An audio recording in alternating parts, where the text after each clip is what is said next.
Now I think he's swinging a much better bat against right-handers. But overall, you look at 191 batting average, 609 OPS against righties.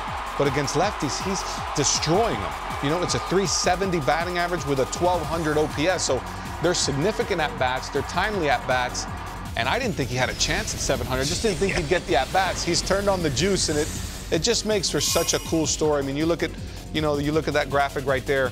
He's one away from tying Alex Rodriguez, which would be the most home runs by any Dominican player.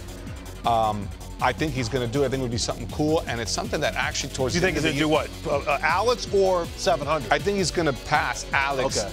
I'd like to see him get to 700 because, man, it would hurt. I finished one minor league season with 99 RBIs, and you think every time, when did I miss that one chance? Think about that. I mean, he's played 20. This is a World Series MVP, and he's still thinking about falling one RBI short. AAA, in the minors. In the minors. It burned me.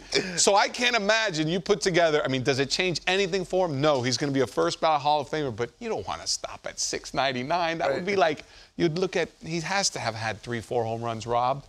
He can't be one short. Either 698 or get to 700 for me. And Dan, you know, look, I mean, as a general manager, you know, sometimes you make some moves, you have certain expectations, and then sometimes those expectations are exceeded. And I think John Mozeliak, I mean, he nailed it with Albert Pujols. He did, and I guarantee if you ask Mo, there's no way. There's absolutely no way he thought he was getting this. He thought he was probably getting a productive player against left-handed pitching, an influence in the clubhouse, another hitting coach on the bench. But my gosh, and Mike, I mean, the fastballs that he's catching up with is what's blowing me away. I don't get surprised by many things in the game of baseball, but this one actually shocks me because I saw so much regression that this just came out of nowhere, and it's such a great story for our game. And I think when you look at, we'd love to dive into all the advanced metrics. There was a little 3-year run where he was, you can say, a below-average first baseman. So it's only normal to think as you get even older in age, it's not like he's like fine wine's going to get better, but he's turning back the clock a little bit. And the Cardinals, this is a great boost for them because now you look at that lineup and you say, oh, wow, you got Goldschmidt and Arenado MVP candidates, you got great young talent, and then you mix his bat in. Like, it really makes them a lot deeper. The wisdom that he brings. You know, if you look at that lineup again, you see Nootbaar and Donovan at the top of their lineup. I mean, the Cardinals, it goes back to me to the George Kissel era. That started when George set the platform for this organization about scouting and development. To me, he's a Hall of Famer. He should have been a first-ballot Hall of Famer, the greatest development guy this game has ever seen. And yet, it's to today, too. I mean, that was many years ago, and yet they trade O'Neill because they know they've got Nootbaar. They know they've got Donovan that can play the outfield in addition to the infield.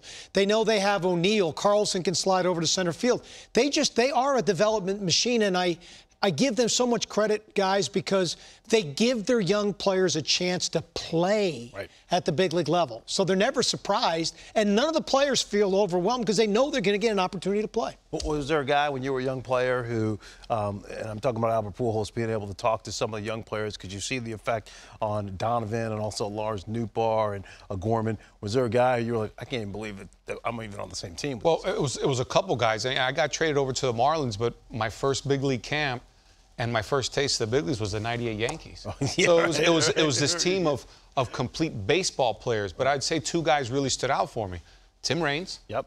And Luis Sojo. You know, they were platoon guys at the time in their career, so I loved picking their brains.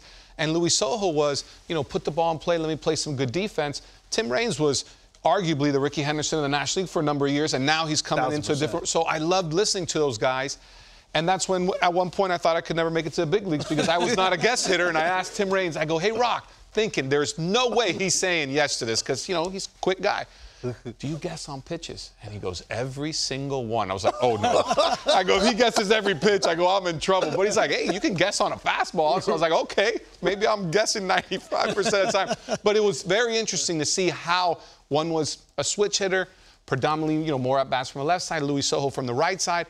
Like, I liked listening to the chess match of how they were going to get spot starts and spot at-bats and how they could take it to those guys. It was very influential on me.